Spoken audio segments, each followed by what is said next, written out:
on today's StoryBeat. My advice always is don't tell me you want to be a writer. Don't ask for my advice. Just sit down and start writing, and that's the best way to go. And I said, but if you're going to write, you have to want to write. You can't think that I'm going to be writing the great American novel. I'm going to write a novel that's going to be made into a movie, and I'm going to be walking around the red carpet. None of that's going to happen. If you want to write, because the chances of you doing anything other than finishing a book are slim to none. This is StoryBeat with Steve Cuden, a podcast for the creative mind. StoryBeat explores how masters of creativity develop and produce brilliant works that people everywhere love and admire. So join us as we discover how talented creators find success in the worlds of imagination and entertainment.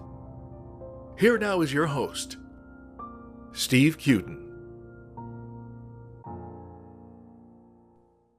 Thanks for joining us on StoryBeat. We're coming to you from the Steel City, Pittsburgh, Pennsylvania. My guest today, novelist John David Bethel, was a speechwriter to Cabinet Secretaries at the Departments of Commerce and Education during the Bush 41 and 43 administrations. He also served as a press secretary and speechwriter to members of the U.S. Senate and House of Representatives. Additionally, David worked as a communications strategist for a number of national and international public relations firms, including Burson, Marsteller, and Cohn and Wolfe. He began his career in government and politics in 1972 as a speechwriter for the Legacy of Parks program in the Executive Office of the President in the Nixon Administration. He joined the staff of California Congressman Burt Talcott and later Nevada Senator Paul Laxalt as his press secretary and speechwriter. He helped craft the speech Senator Laxalt gave nominating Ronald Reagan to be president. David also wrote the lead article celebrating the second inauguration of President Reagan called We the People, an American Celebration.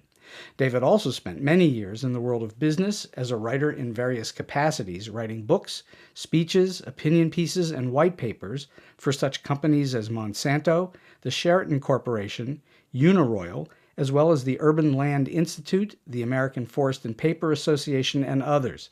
David's an award-winning novelist whose books include Evil Town, Hotel Hell, Unheard Of, Holding Back the Dark, and a Washington trilogy. Recently, he published Mapping the Night, which I've read and can tell you is a terrifically exciting murder mystery thriller set in New York City and featuring characters more comfortable in the night than the day, with wonderful twists that include government intrigue. So for all those reasons and many more, it's a truly great privilege for me to welcome the outstanding, multi-talented writer John David Bethel to StoryBeat today. David, thanks so much for joining me. Well, thank you for having me. It's a pleasure to be here. All right, let's go back in time just a little bit. What were your earliest inspirations and influences that got you into the writing world in the first place, let alone into politics? Well, when I was growing up, my dad was in the Foreign Service. So we spent most of my formative years, in fact, till I was 14, traveling all over the world. I was in Europe. We went to various places in Europe, Japan, the Far East, Cuba, the Caribbean. The reason I'm mentioning all this is because I would miss large swaths of school during this time when I was traveling, and my parents would make me read. They weren't much with math, but they had piles of books that they would make me read. So I got interested in writing by being a voracious reader. And also, when we were in Cuba, which was my dad's final post, wow, I had an opportunity to meet Ernest Hemingway. And, my dad had been reading me his short stories for some time, and I'd been reading his novels. He read me when I was little. He read me his short stories. And then when I grew up, as I was growing up, I read a lot of his novels. So all of that mishmash put together kind of got me into the writing world simply because I read a lot. I figured, well, hell, if I'm enjoying this, if I can write something myself to make other people enjoy it, let me give it a shot. And that's basically it. Hemingway, did you learn anything from him? Not really. I'm a little vainglorious maybe to say I met Hemingway. I met Hemingway. Yes, I did a couple of times. He used to go to a restaurant in Old Havana called Bodeguita del Medio, where my family went quite often. And my dad just became friendly with him and some of the other folks who used to go there, among them Errol Flynn, who I also met, because he was the press attaché at the embassy. So every time these people came into town or they were in there and they needed to meet with the press or the press wanted to meet with them, my dad was the intermediary. Long story short, Hemingway was at Bodeguita del Medio a couple of times, and one time I was having my birthday party there, and he came over and wished me a happy birthday. So now I knew who he was, so of course it was very impressive, and I enjoyed that. I don't think I really, thinking back, I didn't know the magnitude of what was going on, of meeting Ernest Hemingway. I knew he was a writer. Of course, I didn't know who he was, other than a name I recognized. So when you ask if it had an effect on me, it had an effect on me to the degree that I met a writer, I knew a writer, and I wanted to be a writer. So, the way that is, kid meet a baseball player, he wants to be a baseball player. Some of these kids grow up and become baseball players because of a meeting like that. So perhaps maybe it had that effect. Well, but not every kid gets to meet Babe Ruth. I met Jackie Robinson. Wow. Okay. So between Jackie Robinson, Errol Flynn, and Ernest Hemingway, you were starting off pretty good.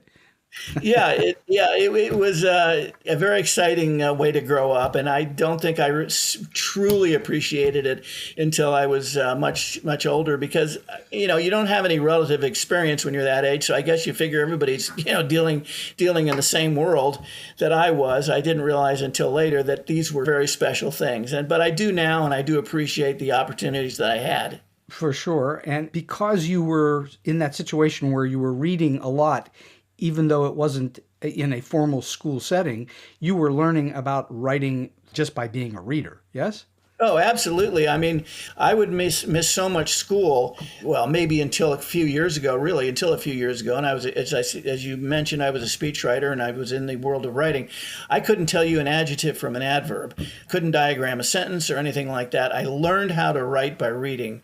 Seriously, that was it. Because today, if I sat down and had to take a fifth grade test in grammar, I'd probably fail it. Yeah, I'm not far behind you. I mean, I have a little bit of understanding of it, but linguistics and all that is way beyond me. And yet I've had a very healthy, happy career as a writer.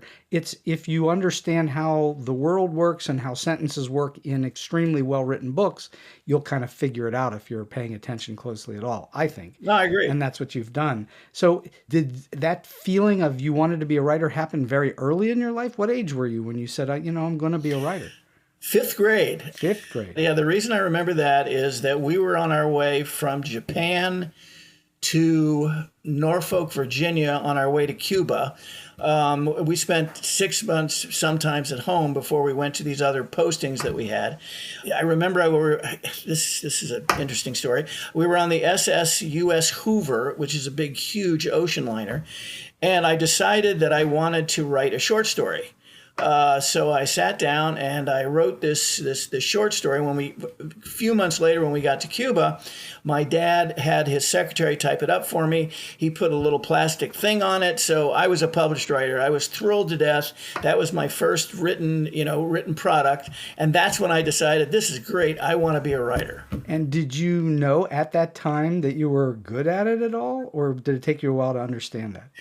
Probably took me a while. I don't think I thought about good, bad. I just knew that I wanted to write and that I liked doing it and I liked the product. I think later on, and probably not until high school, maybe some teachers said to me, you have the ability to write here. So, and then by the time I got to college, I realized that I could bullshit my way through tests by simply being a good writer. So, that helped as well. Well, you know what? That probably held you in extremely good stead once you got into politics. Absolutely. Actually, there are people that say I've been writing fiction all my life, especially since I was in politics. Did you get into politics because of your father?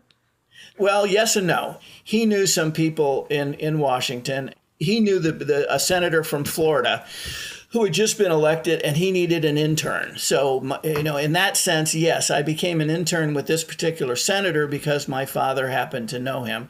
After that, it was pretty much finding my way around Washington and finding a job simply by papering the hill with my resumes. And so, that's the way it worked out. So you didn't go in starting as a speechwriter. You went in as an intern. Yes, I started as an intern in the senator's office, and maybe this is to back up a second about being good at writing. When I got there, as with most interns, they really don't know what to do with you. Somebody gave me a letter to answer. So I answered the letter, and I guess someone figured out, oh, this kid can answer letters. So then a little bit down the line, they had a what they call congressional record inserts. It's an insert in the daily dialogue of Congress that they put out at the end of every day. And at the back of the congressional record, they have inserts that the elected officials can add to their comments or laud a citizen or whatever the hell it is, National Ice Cream Day, write something about national. So they started letting me do that. And again, from that, I jumped to writing some articles for some magazines for them. That's when I figured out that I had a career in writing. Now, as you know, someone who wants to write and says they want to become a writer, that's a pretty tough thing. Not many people can make a living writer. I don't know too many of us who do that. I think I read somewhere that like 0.01% of people who want to make a living as a writer can actually do it. But I kind of lucked into the fact that I figured out real early that people in Washington need people to write for them. So that's where I went back to. Interesting. Well, we're going to talk more about speech writing a little bit later in the show, but I'm just curious, you eventually become a novelist, and we're going to talk more about your novels and especially Mapping the Night right now. But I'm wondering, did you think of transitioning to novels early on, or did that take a long time to get to? Probably a long time to get to. I wasn't thinking about that at all when I was working in Washington and working as a speechwriter and a press secretary. It didn't really, enter my thoughts. And maybe, 20 years down the line when I was starting to transition out of politics and government, I had some ideas in my head of things that I wanted to write, fiction that I wanted to write based on things that happened to me during the time I was in Washington that I thought, you noodle around with ideas, and I was noodling around. And when I retired from, officially from the profession of politics and government, I just sat down at the typewriter one day, and that's how old I am, typewriter. Well, you and me both. We both started on typewriters. Yeah. So I sat down at the keyboard and started writing, and, there we are. 13 books later, here I am. That's impressive. So do you prefer writing fiction to the fictional nonfiction that you wrote in Washington? Yes, I do. First of all, I'm not writing for somebody else. I'm writing for myself. Mm-hmm. I'm not writing in a very structured situation, although that's not true. You have to have a discipline if you want to be a novelist. No kidding. But yes, I'm writing for myself. I'm writing for my audience. So that, yes, I prefer that. Now, I know in Mapping the Night that you do have a political angle in there. Do most of your books have some form of government or politics in them? Is that because of your proclivity, or is this just unusual for Mapping the Night?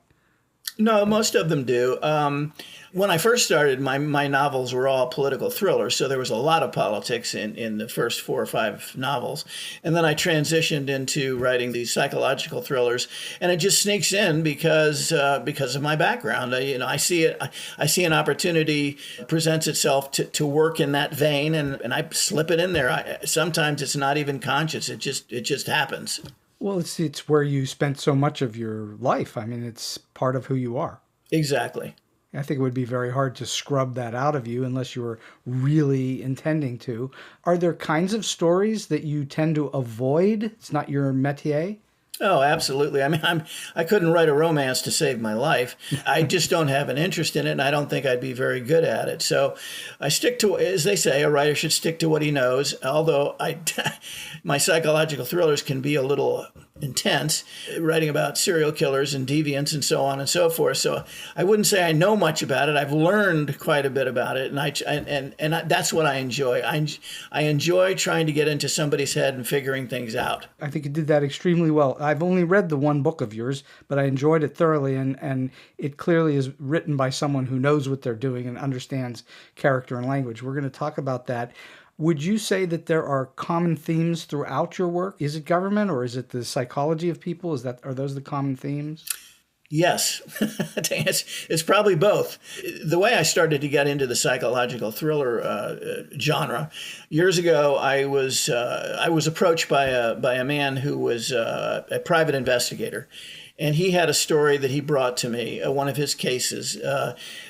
It's really a tangled case. A man was kidnapped, and he was taken to a warehouse. This is before internet and all the rest of it. So it was film noir kind of stuff. They kidnapped him. They put him in this warehouse. He was very, very wealthy. They basically extorted all his money, tortured him for 30 days, then tried to kill him by running his car into a telephone pole. And he survived, and one thing led to another, and he ended up in the hospital. But the story was so weird when he told the story to the nurses and tried to get them to have the cops come and talk to him. Plus the fact that he was a Latin American. He was from Argentina. And this story was set in Miami, where the whole cocaine cowboy thing was going on. So they thought that the police kind of dismissed it at the beginning, thinking, oh, here's another one of these guys. They're trying to use us, to have us go after someone who was settling a score with them. Long story short, his name is Ed Du Bois. Ed brought me this case, wanted me to write a true crime book about it because he was working on a movie at the time, Pain and Gain, I think it was called, where he was an advisor, a consultant to the movie on this subject, on this kidnapping. But he discovered they were making a black comedy out of it, and actually that irked him. How can you make a comedy out of something like this? Especially since they took the guy, the one who was kidnapped, and made him into a kind of a villainous to work with the black comedy part of it. They made him into a villain. So anyway, Ed had enough. He came to me, asked me if I could work on this book with him. It didn't work out because I only had a month or two to write it. So I asked him and Mark Schiller, the guy who was actually kidnapped and who I got friendly with, if they would mind, if Ed and Mark would mind if I turned it into a novel. So I turned it into a novel. That kind of kicked off my interest in psychological thrillers, having written that. And I also discovered that Ed was involved, the private investigator was involved with hunting down the Key West serial killer. So I got a lot of information from him on that. And again, here I am writing about serial killers. Indeed. So let's talk about Mapping the Night. Tell us a bit more about it. Can you tell us what the story is so that the listeners get a sense of it? Well, let me back up a second and tell you how I got the kernel of the idea. Sure. And that's how I begin that's how most of my novels are born. The genesis of most of my novels. I'll read something, I'll hear something, I'll watch something on TV, and it sticks with me. And it's one of those deals. As a writer, you've got a story in your head and it's got to come out. You got to sit down and write it out. For Mapping the Night, I read an article in the New York Times crime section about the police were doing a domestic run on a house, an apartment in New York, where a woman and her son had not been seen for days by the people in the apartment. They were worried. So they called the police. Police came. Unfortunately, they discovered her in the apartment dead. She had been strangled and raped. And her son, when they walked into the room, her son was sitting by her bed with some ice, putting it on her forehead because he was trying to revive her. He couldn't comprehend that his mother was gone. Oh, boy. And so they walked into this scene, and he said, I'm trying to, make her better. This is what she did when I was sick. She would bring ice and put it on my forehead. So that scene haunted me. I sat down and I wrote that scene out, and I studied more about the crime and found out that the person who perpetrated the crime had actually done the same thing to a number of women in the area. And there were two other elements to it. The apartments in all of these cases were like immaculately cleaned. Police said it was not so much to cover up the idea that someone had been there. They've seen that before. They've seen evidence of that. Whoever it was something that was in their psyche that they had to clean up after themselves. So all of these apartments were immaculately cleaned, and he only killed single mothers of young boys. I put all those elements together and came up with the beginning of Mapping the Night. Interesting. And so have most of your stories come out of true life stories of some kind, or are they mostly from your imagination? They start with, I'd say, I don't know, maybe 75% of them start with this kernel of an idea that came to me. And then I go from there. I sit down and I start writing, and wherever it leads me, it goes. I call it writing by the seat of my pants. I don't have outlines. I don't have character backgrounders or anything like that to Wow. get me going. I just sit down and write, and I sometimes I don't even know what's coming in the next page. I just write until I get to the end of the novel. I have no idea how it's going to end until I get there. You don't even know who the characters are before you start then. No. As I walk through the book and have to introduce characters to bring, to keep the action going, that's how I find out who my characters are, who is going to extend this action. And that's the way I develop my characters. That's very interesting. It's always been like that for you. Yes, you didn't start writing outlines. You've always just jumped in. Is that right? I never used outlines for speeches or anything else, just sat down and started writing. That's amazing. And have you ever been befuddled? Have you ever gotten blocked because of that? No, not really. Sometimes I will write myself down a rabbit hole where I realize, wait a minute, this can't be happening because the person I'm writing about now couldn't have known what was going on because he didn't know Joe Blow from chapter 1. Right. Then I have to go back and introduced him to Joe Blow in chapter 1 and then go from there. But no, I haven't ever gotten to the point where I've said, oh my God, Jesus Christ, I have no idea where I'm going with this. I just keep writing. Even if it's nonsensical, I'll just keep writing and then I'll go back and patch it up until it makes sense. So you are a rewriter. You'll take what you've got and work with it. You're not a one-time through and that's it. Oh, no. I rewrite quite a bit. And the same with your speech writing. I assume that was a lot of revising and rewriting as well. Initially, yeah. It got to the point where I was, experienced enough with it that maybe not so much. But then again, you have to realize that the people that you're writing for at that level, they have their own ideas on what it is how they want to say things. So they will do a lot of the editing. You'll write the first draft, they will edit it, and then you'll edit their editing. So that's the way that works. Yeah, I imagine that's a very collaborative process. So how long did it take you to write Mapping the Night? Oh, well, I had a number of things happen during the course of writing Mapping the Night that took me away from the novel family issues. But to answer your question, it normally takes me about 4 to 6 months to write a novel. Okay. And so you set on using New York City as your backdrop because that's where the kernel of the idea came from, out of a real life story. Yes? Yes. That's where the kernel of the idea came from. But also, I mentioned to you that I traveled most of my early life into adolescence. And my parents, my mother was from New York. She was born and raised in Brooklyn. So a lot of times when we came home to the United States, we would come home to New York. So that was, I wouldn't say it was my home, but it was the only American city that I really knew growing up. So it had a special place for me. So when I had an opportunity to write about New York, I took the opportunity. Because obviously you could have set the story in any city in the world. You chose New York City. Yes. There wasn't anything particular that I can recall about the story other than the actual setting that needed to be New York. No. But New York is a fantastic setting. Let's face that. That's for sure. Especially the Plaza Hotel, which is a big part of it. Did you know, aside from what you'd read in the paper, did you know anybody like the characters in the book ahead of time? Were they based on anyone you knew? No, that's all my imagination. All your imagination. So then I'm very curious. One of your lead characters, Warren Winston, has this very unusual medical condition called xeroderma pigmentosum. How did you come up with that? Where'd that come from? I don't know. I do know that it occurred to me, if I want to set most of my book during the wee hours of the night, I had to have a character who belonged in those wee hours, who wasn't a weirdo or wasn't part of the bad element. How do I do that? Somewhere along the line, years ago, I read about this disease somewhere. It stuck with me. So when I had to have a character who had to be out at night, it occurred to me, wait a minute, there is a disease where people cannot expose themselves to light. So I did some research on it. I found out about it and I gave it to Warren. So the disease comes out of the necessity of having a story that you want to take place at night. Exactly. And actually, it's a condition. Let's not call it a disease. Well, okay, it's true. It's a condition. And it's where they're basically allergic to light, right? Yes, they're allergic to light. If they're exposed to light, it's like an infection. Their skin will become infected.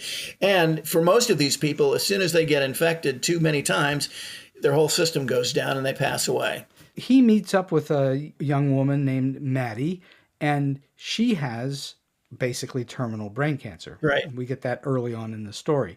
And so it's an awful condition, disease, whatever you would call it at that point, but it's a little more common to have brain cancer than xeroderma pigmentosum. So was that a contrast that you intended, that the contrast between something very extremely odd and rare or with something that was more common? No, I think I did that purposely, but what I really wanted to do is to contrast their personalities.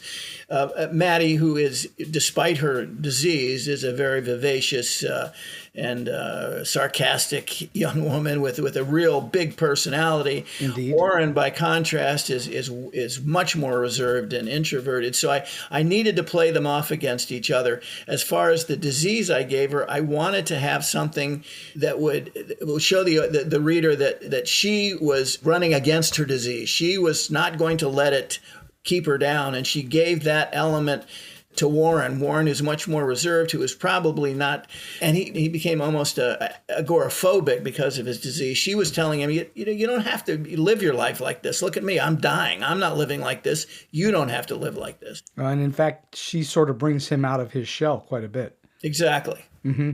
And so I'm curious, if you don't think about either plot or structure or whatever before you start, and you also don't know who your characters are before you start, many writers would immediately fall into the trap of developing rather cardboard characters. They would be stereotypical and somewhat flat, but your characters are very well developed. How did you get there? Is that just by banging away on the keys and working through them, or how do you build a character? I'd say it's just by banging away on the keys. I can't give you any secrets. I don't know any secrets. I wish I did. It would make writing a lot easier because it doesn't happen that easily. It only happens after hours and hours sitting at the computer and then rewriting and then figuring out, well, how am I going to play these two off against each other? He's got this condition. What disease should she have that gives her the personality that can play off of him? I don't think that happens. I'm not thinking about it when I'm writing. It only comes to me as I am writing, and in the rewrite, I then perfect it. Do you feel like you're channeling something from some other source, from the universe or whatever you want to call it? Do you feel like you're channeling that information? No, that's way too complicated for me. I don't have a muse like that. You're just doing it. You're just out of your head. I'm just doing it. So how much research did you need to do for this book? Well, quite a bit. As you know, having read it, there's a lot of about New York in there. The history and the Central Park. It used to be a place where they raised goats and sheep, and there's discussion of that, discussion of the architecture of these various buildings. So quite a bit, and also I carried a lot of information from my other books over this about, the deviant personalities that we're dealing with in this book. The FBI has a special unit, the Behavioral Analysis Unit, that deals with these kinds of personalities, and they produced a lot of information, a lot of books, journals, and so on and so forth, all of which, well, not all of which, but many of which I've read in order to create, a real character, not, as you would say, a cardboard character, a real live character. Well, they're three-dimensional. Your characters are 3D. Well, good to know. Good to hear. Indeed. So when you were developing them or as you're writing them, things are just coming to you. You're not actually sitting around and you don't have sheets where you've worked out the characters at all. No, when I'm not working on a novel, I can't help but reflect on things I've written and where I want to go. But no, I do not do that. There's no big board with all my stuff written on it. When you started the book, did you go up to New York and wander around to remind yourself of things? Well, my wife and I spend some time in New York, periodically anyway. Our son lives up in the area. So yes and no. I mean, I didn't go specifically for this reason, for this book, but we do go up there occasionally. For instance, we've stayed at the Plaza a few times. We have friends who lived up in the Upper East End of New York. We spend time in the park, in Central Park. So you put all that together. I didn't write notes or anything like that. I didn't go up there specifically with that in mind. But once I decided that I was going to write this novel and it was going to be centered in New York, I also did some research to augment the things that I know about New York from having spent time there. So how did you know so much about police procedures and the FBI, and how do you know those procedures? Again, it's from the research that I've done for previous books. Again, to repeat myself, the FBI has all of that stuff written out, and I've studied a lot of that information. It's just long time just being around it in your research for other things. Yeah. It's not like I've myself done any police work or anything like that. But again, I go back to my time I spent with the private investigator, Ed Du Bois. I also borrowed some of his knowledge to write the book way back then, and I've transferred that in each of the books since then.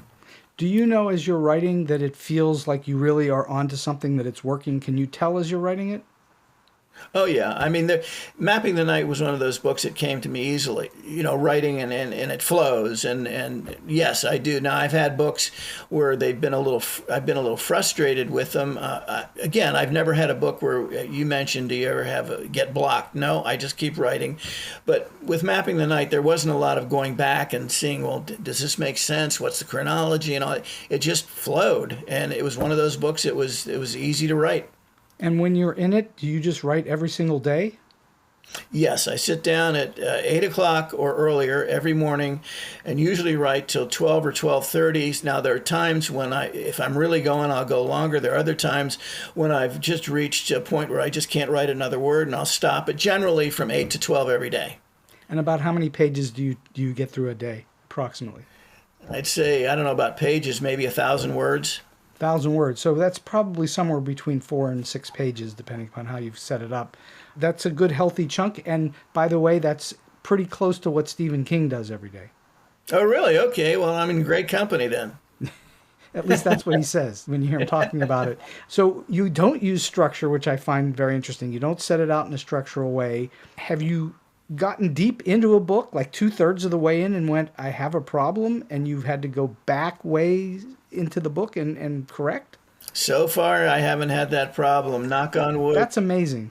That's amazing to me. Well, and maybe I'm just so stubborn that I just refuse to allow that to happen to myself. I mean, as you know, as a writer, there are times when you do get frustrated with what you're doing. You don't think you're doing a good job.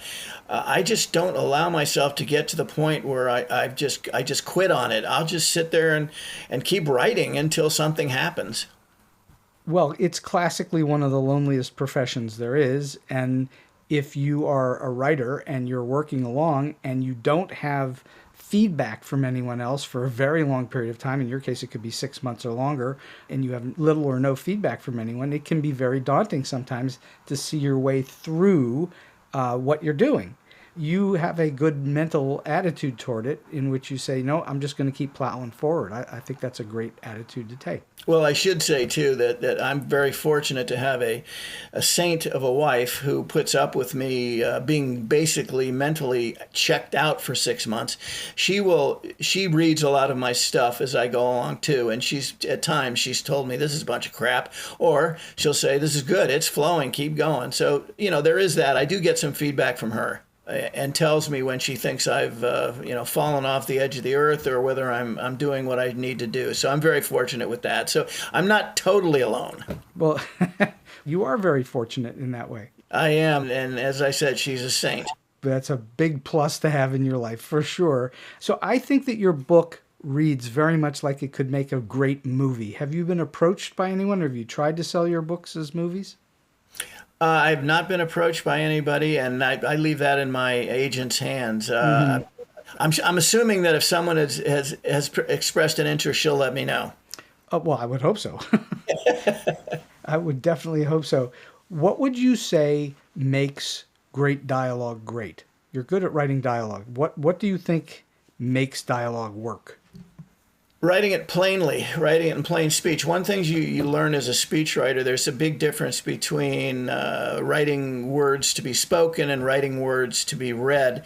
But I think in a novel, you are writing a kind of a speech because you want these words to be heard and not read. So, plus maybe I have an ear for it. I will sit in rooms and listen to people talk. I find that fascinating. I'm a real people watcher. I hope I never creep anybody out, but I will sit for hours and just watch people and listen to people talk. I try and take that in.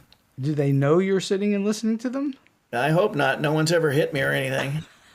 Do you take notes while you're listening? No, I think that would be a little overwhelming. No, I don't do that. I just listen.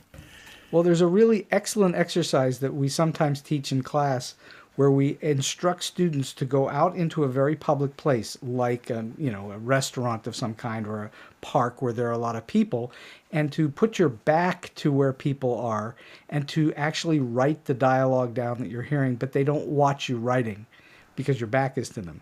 And that way you actually learn, people don't speak like we write. It's not nice, neat, packeted sentences. It's just the dialogue's a very specific thing to learn how to write. Well, you have to learn too that you don't write a lot of times you don't write dialogue in complete sentences, and that bothers a lot of people when they read it. They, wait, this isn't a complete sentence. Well, no, it's not because you wouldn't talk in a complete sentence. You don't. That doesn't bother me at all. Yeah, well, and you don't begin a sentence all the time with I or me or even the first word that you would normally write down. You begin in the middle of a thought. I think that's a lot of my dialogue. I begin in the middle of a thought, and I'm okay with that. I think that's the way to do it. I think that's an excellent way to do it. And I think that's why your books read as well as they do, and you've sold as many as you have. Describe the process of working with a publishing house. Do they give you an editor on top of your wife, or does it go to them because your wife has edited it and it's ready to go? No, they will often take it and suggest edits.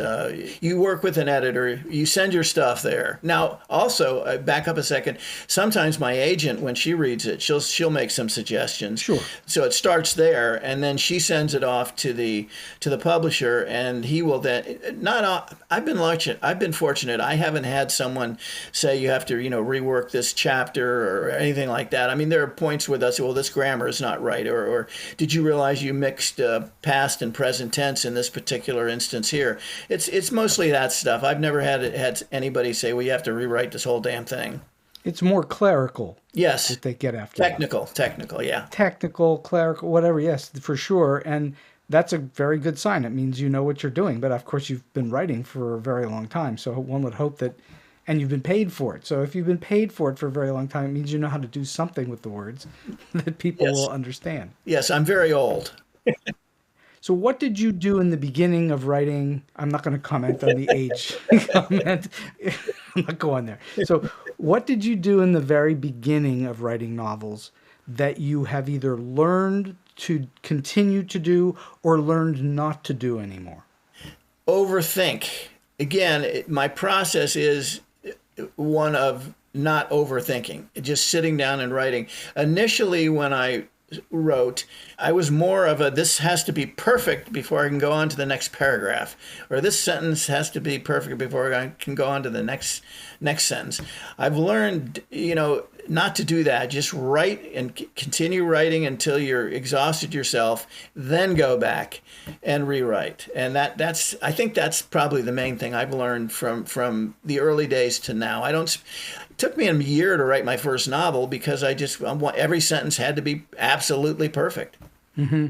So one of the things that we teach that maybe you're talking about is to purge draft, to get it out, and then worry about making it better as you go. You were doing it where you were correcting as you were going versus getting it out on the page. Right, exactly. And in my view, that's a mistake. Mm-hmm. So let's talk about speechwriting. I know that you had this long career in politics and in government. What are the biggest differences? I think they're pretty obvious, but I want to hear you tell us the biggest differences between being a speechwriter and then ultimately being a storyteller. Well, I mentioned a few minutes ago that when you're writing a speech, you're writing it to be heard. And, well, first of all, when you're writing a speech, you're not writing a story. So, I mean, that's the most obvious thing, right. I would think. Plus, when you're writing a speech, generally, I found way back then, you're writing on policy, on a specific policy, on a specific subject, about a specific time period, short period of time. It's all very structured. It's all very constrained. In a novel, you have to be much looser. You have to be willing to just go outside all of those constraints that you had as a speechwriter, writing in this very small little window of opportunity, window of subject matter. And a novel is much broader. It encompasses encompasses characters, encompasses story. There's nothing about writing a speech that compares to writing a novel, I guess is what I'm getting at. I imagine they're extremely different, though I am curious, you still are, though you're not telling an imaginative or a fictional story, you still have to present a story about what it is you want to get accomplished. Am I correct about that? Yeah, I think so. Well, for instance, when you watch the news at night, they're giving you news stories. And if the senator is going to communicate to the public that this is what his intentions are and this is what he's trying to achieve and accomplish, I would assume that you have to kind of lay it out in a way that the public finds it palatable. And so that's a kind of telling the story of how you want to achieve your goal. It's mostly talking points. Speaking as a press secretary now, backing away a little bit from the speechwriter element, you just, addressing the scenario you presented, you have talking points that you use all the time. It becomes a stump speech. It becomes almost a reaction, the way you respond to things when you're working in that world. So it's very structured. Again, you have very small little elements that you want to get across, very structured ideas. With a book, it's much broader. You're just dealing with a whole different world. I mean, I've been asked before the difference between speech writing and novel writing, and I would say that, there's in my view, there's, other than being able to sit down and write a sentence, they're not a whole hell of a lot alike.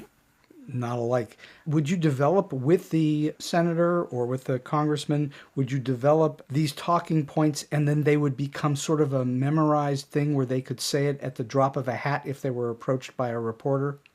Yeah, that's the way it works. But when I worked on the Hill, was writing speeches or doing any kind of press work, after a few years, well, not even a few years, after a few months, you mind meld with them. You know their speech patterns. You know the way they think. And it's very important, too, to go into an office at least having some philosophical similarities between the two of you, or you're never gonna get it. Anyway, you develop this mind meld so that you don't have to constantly be bothering them to ask, well, is this the way you'd say it, or how do you want me to say this, or what subjects do you want me to cover? I would get the request to write a speech. I'd sit down, write the speech, and give it to him after a while, and he would edit it, and then he'd give it back to me. Now, I knew that there were certain elements we always talked about, 3 or 4 things we always talked about, no matter what the speech was about, no matter what we were asked in a press conference, we always had 3 or 4 things we always said. So that made it somewhat easy to begin with. How hard was it to keep being fresh with those same ideas over and over again? Not really, because you're not working in a static environment at all. I mean, in politics, there's so many crazy things that happen every day.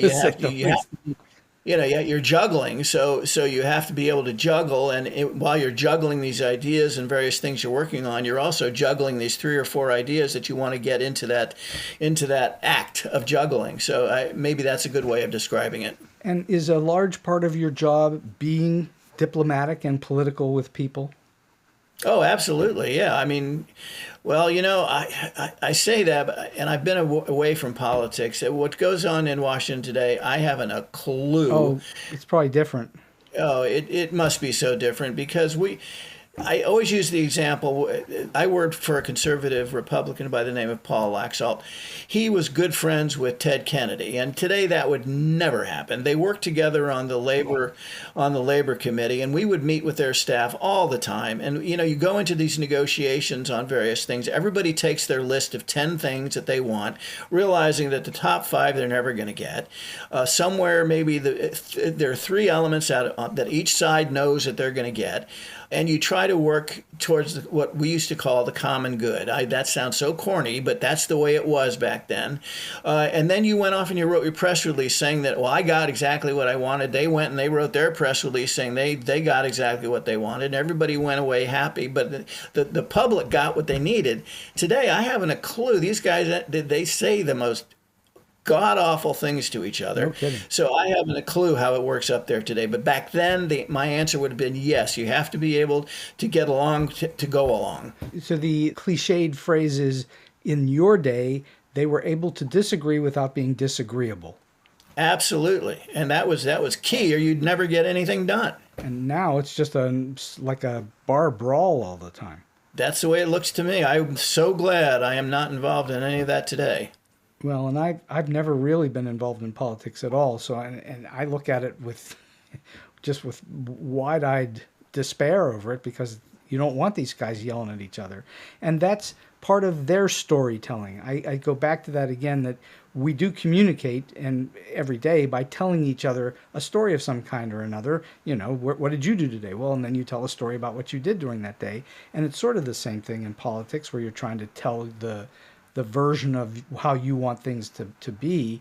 And it's so much better when people are just being, you know, ordinary, nice, decent humans, even if they're disagreeing with each other. Absolutely. And again, that was you realize you were walking on hot coals anyway, because you're dealing with issues that you're not ever going to agree about, but you find a way to put on, you know, each of you puts on shoes to walk across those hot coals so that you can get to the other side. And today, I don't understand. I don't get it. Can you think of anything in your career, politically or in your novel writing career, that you would call a potential disaster or a disaster, and how you recovered from it? I remember once when I was up on the Hill, I can't remember the exact circumstances, but an American fighter was shot down over North Korea or somewhere over in that part of the world, and we had to get information very quickly to figure out what had happened so that we could issue a statement as fast as we could on it. So obviously we had to work with the Pentagon, we had to work with the State Department to get the information, and as it turned out, if I remember correctly, whoever the other side was, they made a mistake in shooting down this plane. So then you have to decide to yourself, well, what am I going to say? Are you going to say, kill the bastards, or are you going to try to say we need to get more information before we move on? Which is kind of a namby-pamby way of going about it. Now, I can't tell you at the moment exactly how we resolved our own internal conversation about how we were going to react. But I can tell you that is the kind of thing where you have to sit back and you have to take a breath, and you have to move forward after you have all the information. You have to actually take that step back and not go crazy by trying to get something out ahead of the curve. Exactly. Yes, you do. How much pressure was there in that job? Was it pressure all the time? I wouldn't say there was pressure all the time, but there was enough pressure. I think it's a young person's job. I don't think that people last successfully in that kind of environment forever. I left the Hill still as a young man and got into the more, what would you call it, intellectual pursuits of speech writing and strategic communications later on. But yeah, there's enough pressure that you could get an ulcer if you allowed yourself to. So what did you do to not feel like you were under pressure, or how did you depressure yourself? I ran and I played rugby. Rugby? Yeah. And you still have all your teeth. I still have all my. Actually, though, these are not my teeth. Tell you the truth, I played football in college, so I had a lot of chipped teeth and everything else. So yes, I still basically have all my teeth and limbs and everything else. But yeah, that's the way I did it. Physical activity to get out of your body is I guess it's the best way to say it. And I continued reading. Reading, and you were burning it off physically. Physically, boy, I would run like mad. So how do you currently stay sharp and disciplined? What do you do to stay sharp? I'm not sure I could answer that. I think I just follow a routine when I'm writing that allows me to stay sharp. I don't allow myself not to write. I force myself to sit down at the computer in the morning and not get up until I've written those 1,000 words that I need to write. And was that discipline always there from the very beginning of your career? Yeah, I think so. And I would ascribe that to sports. I played sports all my life, and you have to be a very disciplined person to succeed as an athlete. So I think that helped. Well, I think that that's something the listeners should really pay attention to. To succeed at pretty much anything, you have to have a degree of discipline about it. Yeah. And even if what you're doing is somewhat loosey-goosey in the world, you still have to be disciplined about being loosey-goosey. So it's a very important thing that I think a lot of people don't quite get when they enter into, especially the arts, that you have to discipline yourself, because nobody's really going to come around and tell you in the morning, David, get up, you've got to write. You have to discipline yourself.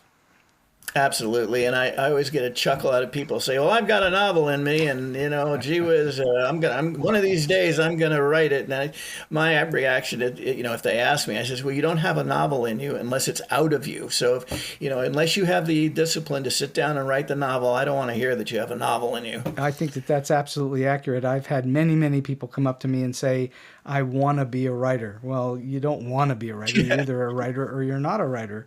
If you're a writer, you write. It's just that simple. Yes. Someone once said, maybe it was Hemingway, a writer writes. That's it. A writer writes is exactly right.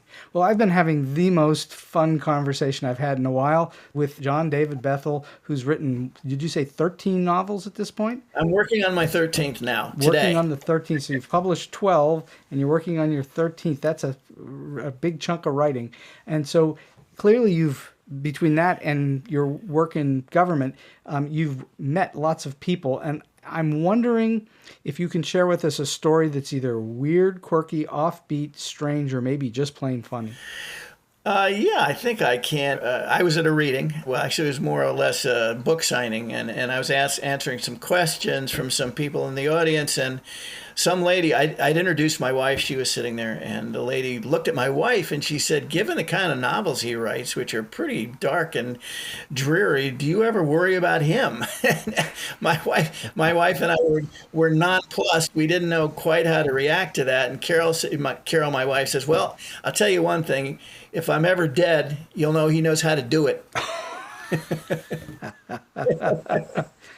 Oh, my goodness. You've spent too much time thinking about that stuff. Yes, exactly. And my wife says, I don't mind reading your novels, but if someone told me what your novel was like and I wasn't married to you, I'd never read one of your novels. Well, you get the special break by being married to her. Exactly. Like I said, she's a saint.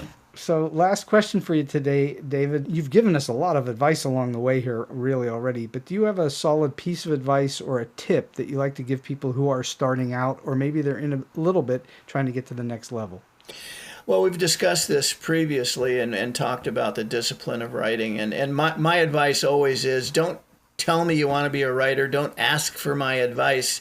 Just sit down and start writing, and that's the best way to go. And I said, but if you're going to write, you have to want to write. You can't think that I'm going to be writing the great American novel. I'm going to write a novel that's going to be made into a movie, and I'm going to be walking around down the red carpet. None of that's going to happen. If you want to write, because the chances of you doing anything other than finishing a book are slim to none. Well, I think that that's extremely wise advice, because that's the way it works. You can't go down to the local store and buy yourself a novel for you. You have to write it yourself, and that takes work and discipline. So I think that's terrific advice. David Bethel, this has been a fabulous hour on StoryBeat, and I can't thank you enough for your time, your energy, and your wisdom, and just please keep writing for us. Oh, I will. I can't help it. I'm a writer. That's the way to be. Thanks again. I really appreciate your time. Thank you for having me. And so we've come to the end of today's StoryBeat. If you like this episode, won't you please take a moment to give us a comment, rating, or review on whatever app or platform you're listening to. Your support helps us bring more great StoryBeat episodes to you. StoryBeat is available on all major podcast apps and platforms, including Apple Podcasts, YouTube, Spotify, iHeartRadio, TuneIn, and many others. Until next time, I'm Steve Cuden, and may all your stories be unforgettable.